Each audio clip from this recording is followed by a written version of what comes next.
Hey, and welcome to English Coffee House. I'm Daria. And I'm Chris. We're really happy you're here with us.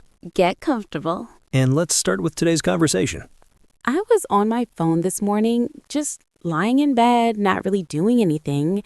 And at some point I put it down and thought, I didn't decide to pick that up. I just did.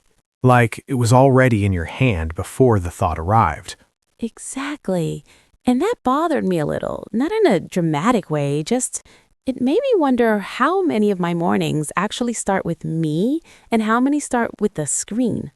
I think about that with habits in general.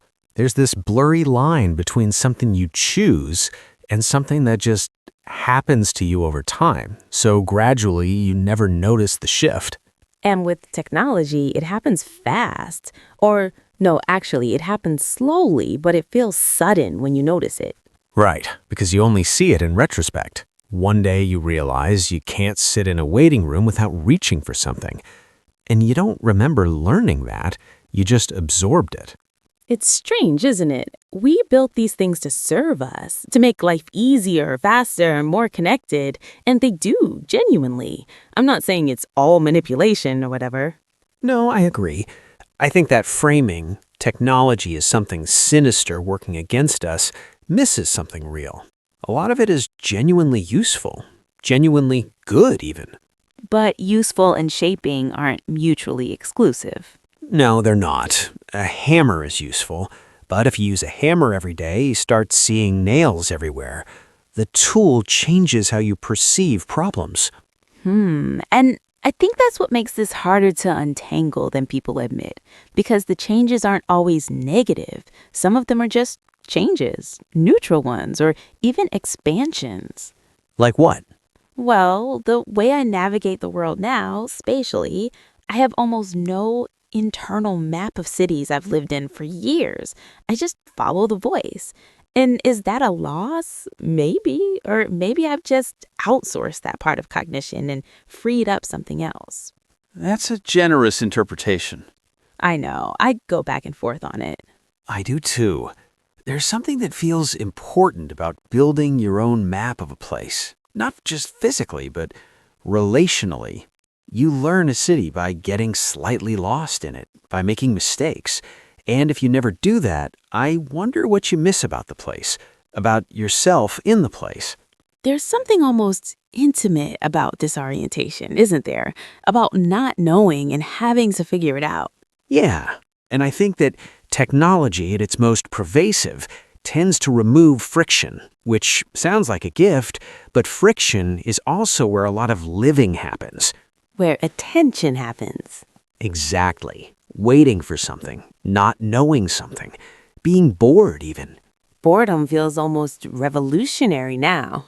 It does. I read somewhere, I can't remember where, that boredom used to be the precondition for certain kinds of thought. The mind would wander and eventually land somewhere interesting.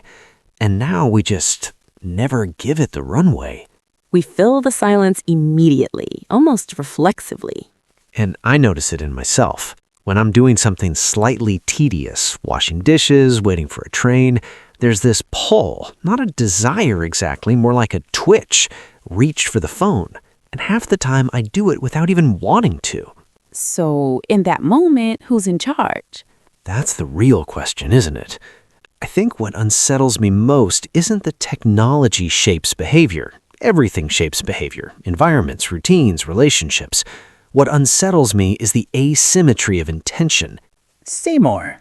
When a friend shapes me, when someone I love changes how I think about something, there's a kind of mutuality there. They're not trying to optimize me for a specific outcome, but a lot of the technology that's most embedded in daily life was designed to capture attention. That's the actual goal, and I'm not sure I ever consciously agreed to that. It crept in dressed as convenience. And I accepted it because it was convenient, which is, I don't know, maybe just what humans do. We adapt, we absorb, we don't interrogate every tool we use. Maybe we can't. Maybe constant interrogation is its own kind of paralysis. True, you'd never get anything done, but I think there's a middle space, not suspicion exactly, more like Occasional wakefulness, moments where you actually ask what's happening. Like this morning, lying in bed with the phone. Like that. The fact that you noticed, that already means something. I'm not sure it changes anything, though.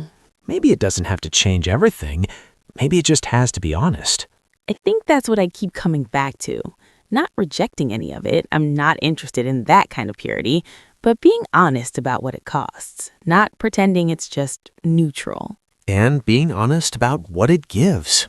Both things, honestly, at the same time. That's harder than it sounds. It usually is. I think what stays with me is that the question itself might be the wrong shape. Like, do we shape it or does it shape us? It assumes they're separate, that we exist on one side and the technology exists on the other.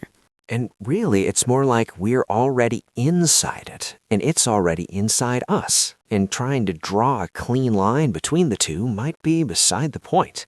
Which is either comforting or terrifying, depending on the day. For me, it's usually somewhere in between.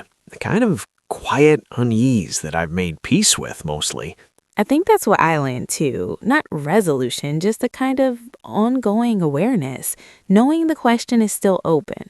And maybe that's enough, to keep the question open, to not let it close too soon into an answer that feels tidy but isn't real.